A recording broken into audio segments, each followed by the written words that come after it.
Hey everyone, it's me, John. Welcome to another episode of BrainScratch Searchlight. Thank you guys so much for joining me on this show. This show is one that I feel is probably the most important of all the shows that I do, so I really appreciate your guys' support on that.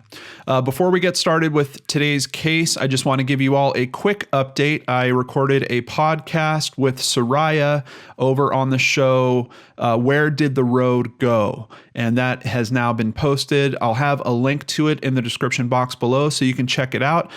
We talk about the floating feet mystery that I covered on BrainScratch a little while ago, as well as the Brian Schaefer case. We talk, we kind of move around topics. It was actually a pretty open conversation. And I have a little bit of insight that I've dropped there that I didn't put on this channel yet. So if you want a little bit more theory, basically, on the Brian Schaefer case, please be sure to check out Where Did the Road Go? All right, with all that being said, today's case, I went looking through my list. You guys probably know, if you've been following the channel for a while, that I keep a list of your suggestions, and I decided to go all the way to the top because I've been working the bottom of the list so much over the past year. I just wanted to make sure that I wasn't missing anything critical. So went up to the top of my list and saw a person's name and started looking into that case and said, you know what, this...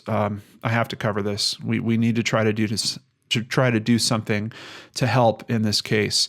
It is coming up in October. It's going to be 3 years that Valentine has been missing. And I'm hoping that raising exposure to it with all of you wonderful brain scratchers out there, maybe we can shake something loose in this case.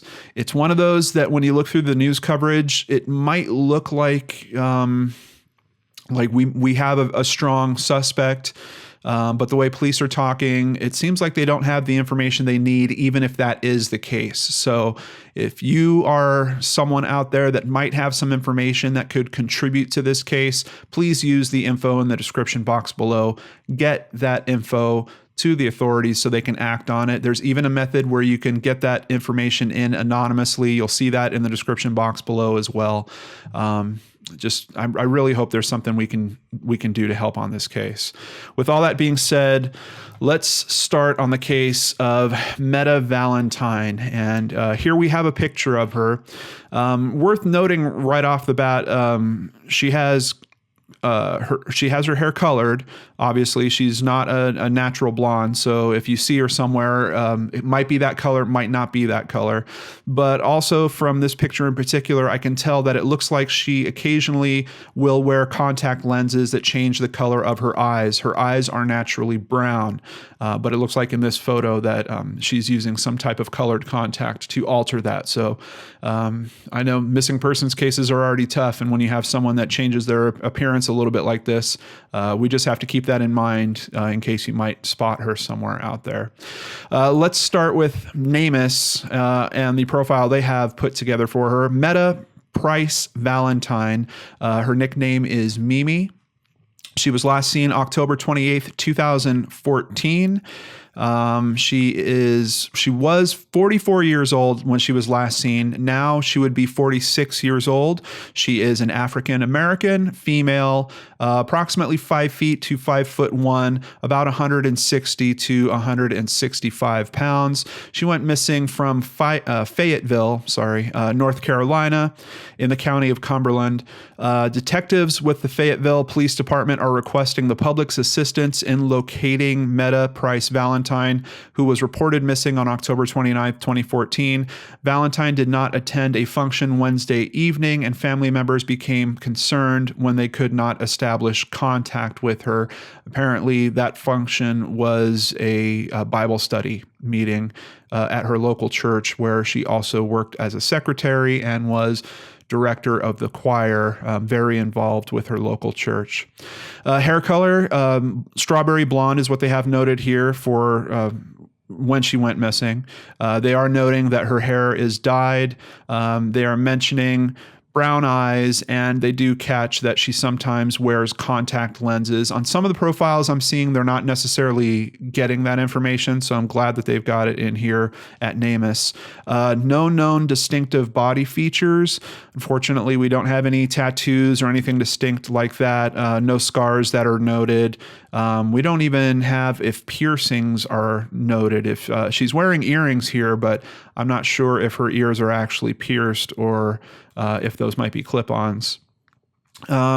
She was last seen wearing, which I had to look up. I was like, LSW, what the heck is that?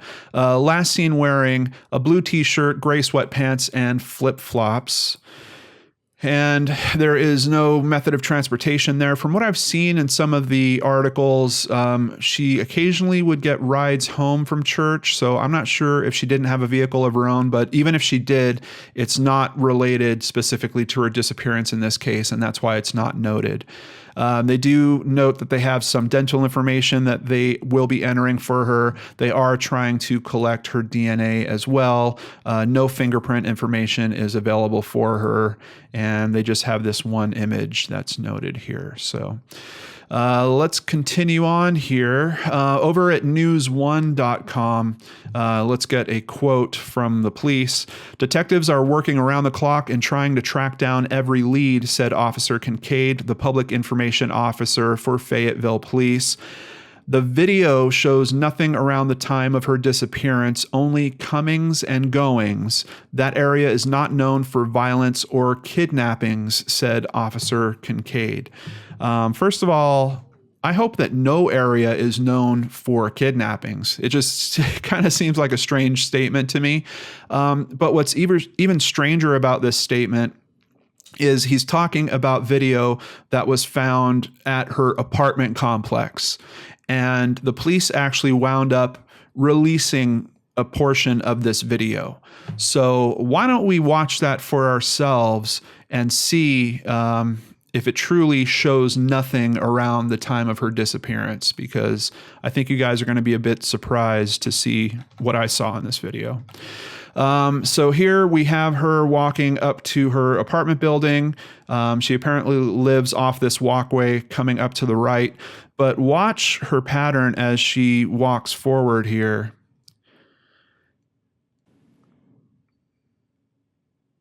She seems to be walking normal, but right here she stops. And I don't know if she's looking to her right or her left. She actually takes 2 steps back, then 1 step over, then continues. Now wait for this. Look at this Jeep. Yes, a man comes out of the Jeep and runs, darts towards her, basically. Let me play it one more time for you guys so you can see it. Here we go. He gets out. And it's not really a Jeep. It's more like an SUV of some type. But I just have to say, relations between public and police are already tough. I don't know why this guy, Officer Kincaid, said that there was nothing to be seen at the video, that the video shows nothing around the time of her disappearance. It clearly shows something. It shows a guy that is running up on her as she is trying to head home. Now, we know who this person is. We're going to get to more of that information, but let's get some more info here from Officer Kincaid. This is a residential area, a military town of about 210,000 folks. You have lots of military and their family integrated with lots of civilians. Let's move forward and see if we can figure out who this guy was in the video. Moving over to an article, it looks like this is a local CBS affiliate in North Carolina, WNCN.com. This is an article from September 22nd, 2015. So it's jumped forward in time a little bit, but I wanted to get to these details first. Valentine was reported missing October 29th, 2014, just after family members say she had just ended a toxic relationship with her child's father. She has 3 children, but they're talking about one child in particular. Valentine was reported missing after not showing up for Bible study. As loved ones say, the 44-year-old spent most of her time at church. Her pastor says she became very fearful before vanishing. He then notes that she was starting to alternate her route home. She was going home different ways. If someone was giving her a ride, she was telling them to go different ways. Police identify the man in the video as 44-year-old Reginald McDowell, the father of one of Valentine's children. Since Valentine's disappearance, McDowell has left the area and has had no communication with several family members in Fayetteville. McDowell has even cut off communication with the son he and Valentine share. I know that really doesn't sound good for this case. Police are keeping tabs on Reginald McDowell. Quote, "He has left the area, but we know where he is. Believe me, we check on him frequently to make sure we know where he is." Now, if all this wasn't already scary enough, he was actually charged for kidnapping her previously. I believe it was back in 1999, and he actually served time for that. And he didn't just kidnap her, he kidnapped her boyfriend at the time as well. From some details I saw over at Web Sleuths that were copied from articles that are no longer available, it looks like the boyfriend was tied up, pistol whipped, really just a bad situation going on there. So, of course, that does make me somewhat fearful about what's going on in this case in terms of Meta, because we already have a history here of violence towards her, and in particular of her being kidnapped by him. Now we're rewinding in time a little bit. This is an article from November 6th, 2014 from ABC11.com. Valentine's neighbor Edna Hester is worried. Valentine's friends and church family don't believe that she just vanished. Church members went looking for her when she missed Bible study. The first place they checked was her apartment. Also worth noting, earlier in that day, she was attending a community watch meeting. She was just getting home from that. This is someone that was really, really active in her community, and I think it's a shame that she's gone missing like this. There are a lot of people out there affected by this woman missing. Police later searched Valentine's apartment but did not find her or any clue as to what may have happened. Hester said the night before Valentine disappeared, she heard her arguing with a man who stayed with Valentine. Quote, "Recently, after they had an argument, she would not allow him in her home. He was knocking. She would not answer the door. He went to the side door and knocked. Then he went to the front door and she would not let him in." There's nothing in this article that directly correlates that back to Reginald, but I feel fairly confident that we're talking about the same guy here. In the meantime, Valentine's friends and church family wait, hope, and pray for a miracle. And we move to another article from ABC 11, this one from December 11th, 2014. Fayetteville police said Thursday they need to speak with Reginald McDowell, 44, once again. Now, we've already heard, and it was actually in that last article too, we keep hearing police saying, well, there was nothing to be found. Well, we have this footage, but there's nothing in it. Then we see the footage and we say, okay, look, she's being rushed by a guy in the parking lot. Now we've heard police say, well, we know where he is. We're keeping tabs on him. But they're coming out publicly saying, we need to talk to this guy. We need to ask him more questions. Well, do you know where he is or not? I mean, is this something where it's just he's out of your jurisdiction, so there's just nothing you're going to do about it? You can't travel to where you know he is, or you can't ask law enforcement in that area to help with this case in some way? I don't understand. It seems like there's kind of double talk happening between what's being reported, well, in the media and what's being reported in the media. It's really, really strange to me. Investigators said that he initially cooperated, but has since distanced himself from the lead detective. McDowell has dated Valentine on and off since high school and shares a child with her. Police believe he has left the area, and they insist he is not a suspect in the case. McDowell is presumed innocent, said Detective Michael Ballard. We are attempting to contact him for re-questioning. Look, just because he's not a suspect in the case doesn't mean that he's not a person of interest. You have that video that is right before she goes missing. At least from what I'm seeing here, he is certainly at least a person of interest in this case. And outside of that, you have the history of the fact that he's already abducted her once before. Let's continue with another article at abc11.com. This article is almost exactly the same as the last one, but it was published almost a year later, October 26, 2015. And I just want to point out one thing in this article. We still want to talk to Mr. McDowell. So anybody in contact with him, please give us a call.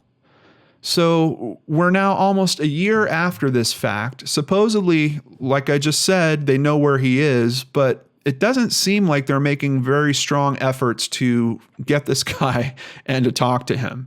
And at this point, they're now asking for, well, anyone that happens to know him, why don't you give us a call?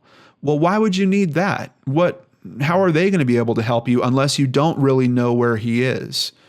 I'm really, really confused at the messaging that I'm seeing put out from police here. It does seem to me like they're working on the case. I just don't know. I don't know why there's this mixed messaging about the steps that they're taking. And honestly, I haven't seen any new information. We're looking at this article is from the end of 2015. I am not able to find anything in terms of 2016, 2017. I did find on the YouTube video of her being run up on in her parking lot that friends of hers are leaving comments just as of recently as 6 days ago, talking about how they're still missing their friend, how justice has not been served. A day does not go by that I don't think of her. Somebody, please find my friend and bring her home. What is going on in this case? Have police talked to him at this point or not? I literally have no idea. I can't tell you guys. There's nothing publicly out there about this case. She has 3 children that are probably wondering where the heck their mom is, what she's been going through. I don't know, guys. This is a real heartbreaker. It's really upsetting. And even in terms of the media coverage on this, we're seeing there's at least some local media coverage, but then it just kind of trails off and no one is thinking to, get back to this case, get back to this story, report on it the following year later or the year after that. I really don't know. I don't know what's going on with this one. And that's why I was telling you guys at the start of this episode, I knew when I saw this case, I had to cover it because we have to stir the pot on this. I really don't get it. I don't know. I don't know what's going on with this case. I don't know what's going on with this investigation, but it's pretty clear to me that there are people that are missing Meta Valentine, and they deserve some kind of answer, and she deserves justice if something tragic happened to her. So once again, just here are some photos. You can see in the picture on the right, it looks like she's not wearing contacts that are altering her eye color. So she appears to have light, kind of a lighter brown eye color. Same information. This is from the National American Missing Persons Network page. All the same information. They also note that she sometimes wears contact lenses. Does not sound to me like this is a woman that ran away from her life. We've got what seems like pretty clear escalation going on between her and her boyfriend that's noted by her neighbors. We have footage. And by the way, where's the footage of that vehicle leaving, the vehicle that he was waiting in? How come that hasn't been released? It would be pretty telling to see how he got back into that vehicle. Was he alone? We would have to assume not. If he was alone when he got back into the vehicle, that might actually clear him of being involved in some way, unless he had done something to her and left her in the building or something along those lines. But that doesn't really make sense if they've investigated that area. I really don't get it, guys. To know that they have that footage and to only release that little piece and to not show us how that vehicle is leaving, that is a big question mark for me in how this case is being processed. But I don't know. It's always easy to be critical from this side of it. I get it. If there is something key in that they think they might need when they prosecute this case at some point, I understand that there might be reasons for them to hold back on that stuff. But what I don't understand is this kind of mixed messaging that I'm seeing in this case. It's not very often that I see cases where there's this kind of mixed messages like I'm seeing here. Either investigators talk and they give a reasonable amount of information and they tell you they can't go much further, or in most cases, they don't talk at all. But in this one, we're getting people talking. It's just what they're saying isn't making a lot of sense to me. So thank you guys so much for your help. Let's try to raise exposure to this. Let's get some more eyes, ears, and hearts on this case. And I can't do it without you guys. That's what this is all about. You, the brain scratchers. Thank you so much for watching this episode, and be sure to come back tomorrow for more here on the Lord and Arts channel.